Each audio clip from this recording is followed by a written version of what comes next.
we're here to let you know a little bit about my brother, Jack Coleman Jr. This is his second edition of an installment of a series that he's creating. And we want to give you this advanced look at him, and you're the lucky few that's going to get this. So please enjoy.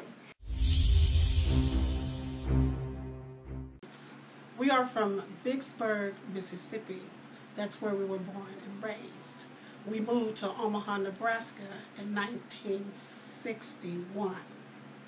And my mother came with the younger kids, while my father brought the older kids, which was the first four siblings: Mary, Jack, Priscilla, Margaret. And we moved in on Nicholas Street. Jack had a big family. When they got up here, they had a big family. And we became very close friends at a very early age. And at this day today, we are still the best of friends. I call him my best friend. And the things that we have been through and the things that we are still going through, it's not a lot of people that can say that they got a friend like they have in Jack Coleman. He did a lot of things for me. He used to take me to movies. He used to change shoes. He had a little kit, and he would change shoes. He would save money. He would put money in a can, and he would bury it. And he told me, don't tell anybody. If you don't tell anybody, I'll take you to the movies. I know that we have a lot of things in common, and we've had a lot of things in common. I mean, we come from a big family. I come from 13. I think Jack and them had 12, and they could have had 13 also, 15. Or 15. But we looked at things that we had to do at an early age to help our parents. We had to do some things, you know, whether it was go out and work early at an early age to help our parents survive and help our family survive. And those are the things we had to do without thinking about it. Coming up as siblings, you know, we were very close because during those days, you know, we only had 1 or 2 bedrooms, and with anywhere from 5, 7, 11, and we went all the way up to 15 children. We were quite close. But we didn't know that we was poor until we were later on introduced to the finer things in life. Back then, everybody in the neighborhood had permission to whip your butt if you didn't do what you were supposed to do. So when you got home, you done got 5 whoopings before you got home. You know what I'm saying? Right. That's the reason why we grew up the way we did, and the way kids are growing up now is the way they is. We was the largest family outside of the Parkers and I think it was another group, the Drakes or somebody, but we were one of the big families. You know, I love Omaha, and I'm glad my parents chose this place for us to grow, because it was a little bit country, but you know, when the Colemans got here, we said we need to do something about that. So that's what we did. Now, the book that he's currently working on, which you'll have the opportunity to read, it's more of a autobiography.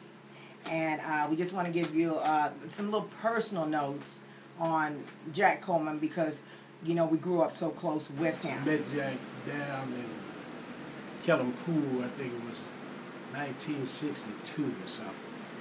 And I was fascinated with the way that they were diving off them diving boards down at the pool. You just sit and watch them with their hair done and all. When we used to go swimming, Jack and Martha, they should have went to the Olympics at an early age. Because Jack could swim, Jack could also wrestle, but Martha, his sister, Margaret was one of the best swimmers in North Omaha. She probably still got her medal and stuff right today. AAU, but we didn't pursue it. You know, we didn't. You know, we were busy though. We didn't realize the importance of it, the significance of it. It's like we were swimming for fun. You know, we wasn't swimming for recognition. When they put the TV cameras on us one time, my brother was swimming, and he recognized he saw that they were filming it. He stopped swimming and turned around, looked in the camera, and lost the race. Because he said, "But I was on TV." You know, it didn't matter who won. I was on TV. Me and Jack started going to Tech Junior High School. We started playing basketball together at the North Branch YMCA, and Josh Gibson was a coordinator. It wasn't a day, I don't think, that we weren't at Kellam Swimming Pool. And the fact is Jack was probably the most talented swimmer and diver of our group and of our generation. I mean, he had skills to do anything, whether it was football, wrestling, running, swimming. I mean, he could do anything. And I'm not just saying that just because I knew Jack.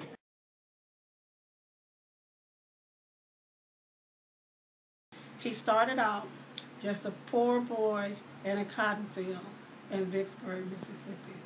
After moving to Omaha, he started shining shoes and attended technical high school, where he then met and fell in love with Martha Jackson. He met this girl, Martha, and Martha was one beautiful black woman. You see, back then, if you was black, you weren't supposed to be all right. But she was something about her. Jack, I don't know how he ended up with her, but Jack ended up with her, Martha. They stayed together for I don't know how long. He dropped out of school and became a street guy. A street guy in every sense of the way. He sold drugs. He used drugs. He gambled. He robbed. He did some things that he wasn't proud of. This is when Jack first got introduced to prostitution and pimping. Martha, his first baby's mother, was giving him money from downtown at the Greyhound bus depot. Nobody knew nothing about it. He didn't know nothing about it. I didn't know nothing about it. When he got out of Kearney in 1967, I do believe it was 67, she had a 1963 Fleetwood Brougham waiting on him. On our preteen days, Jack possessed a lot of talent in athletics, but also he had a mouthpiece. He knew how to talk to people. He knew how to get over on people. He was very intelligent, very money conscious. Burying that money, he knew the importance of saving and how to do it. That shows his organizational skills. At a very young age, he knew that if you put something aside, you had something later that you'd be able to work with. And this is what he's been doing all of his life. He's a collector, you may as well say. Look, he's self-taught. He speaks Spanish, he's a musician. All of this is self-taught. He has gone to no schools for anything that he has accomplished.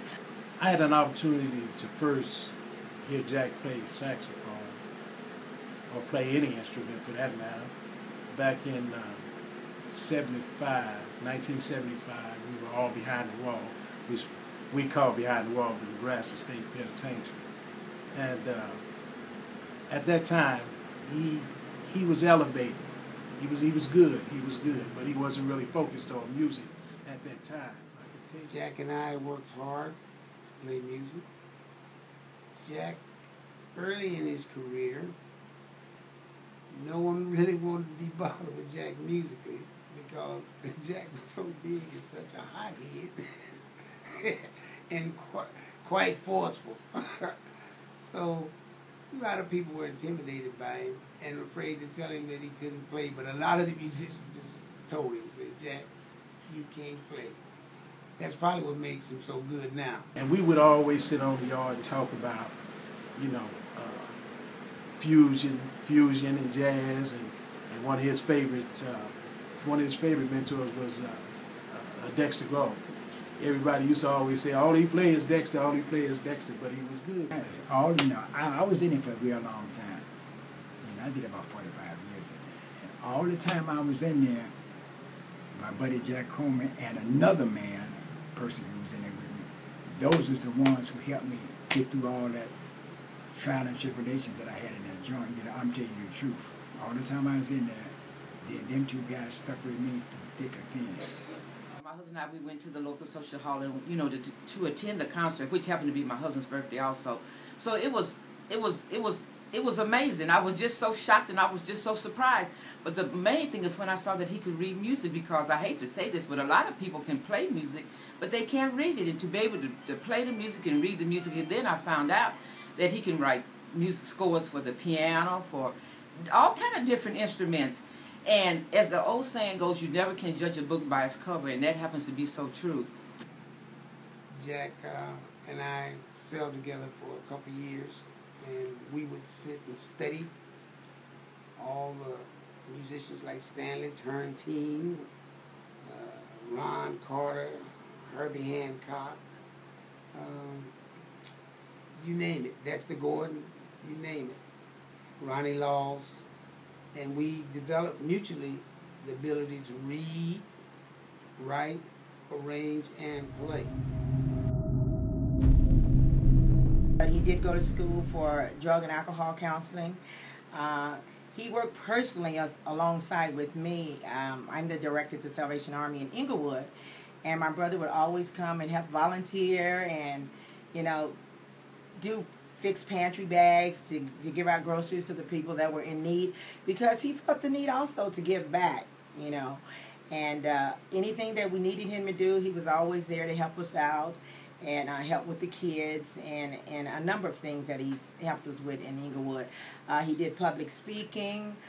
He was always available for music lessons free of charge, and all of that, you know, that just shows his humbleness from his beginning. How can a little boy from Vicksburg, Mississippi grow up to have diamonds and gold?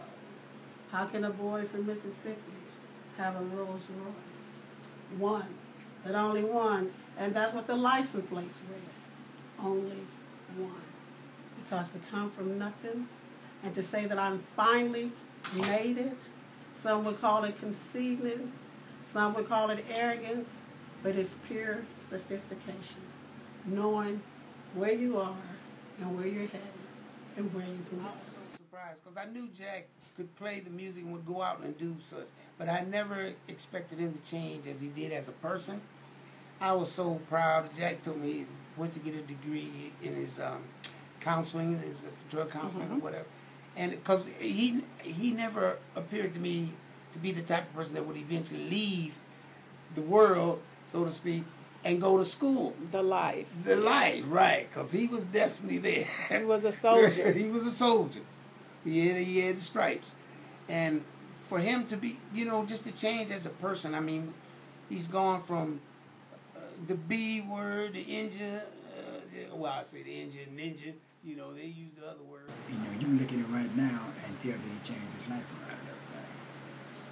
He wasn't no saint then, you know, he's not no saint now, but he's a hell of 100% better man than he was back in the day, you know, and I can proudly say that I am proud to know him and to be associated with him and his family and everything.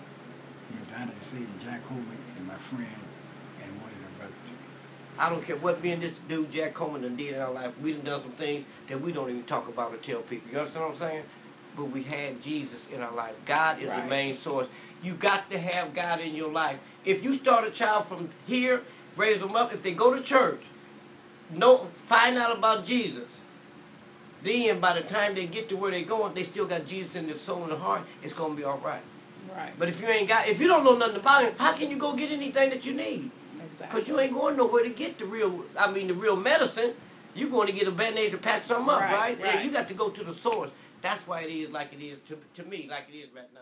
In order for us to appreciate where we are today, we have to go through some things. If we don't exercise our faith, how do we know that there's someplace else to be, a higher spirit, a higher talent for us? So if we don't go through anything, we cannot be humbling, you know, and that's where we are today. An enjoyable look when I could recognize Jack doing a number of things now for the youth and for himself. He's not consumed with a lot of things that were personal anymore because he's been through all of that with the cars and the jewelry and the clothes and all the other things that he liked to do. Is that now he has changed that. He has changed that in terms of the way he looks at things. He's not consumed with all the personal glory and all the personal achievements and in what he thought was important. What he thinks is important now is family, and he's been taking care of that. In the last few years, I've witnessed and even read books that he has written, watched him just make a 360-degree change in his life. If you don't have that humility about yourself, you haven't learned anything. And so I think that's the most important lesson that my brother can teach us from where he was then and where he is now, is about being humble.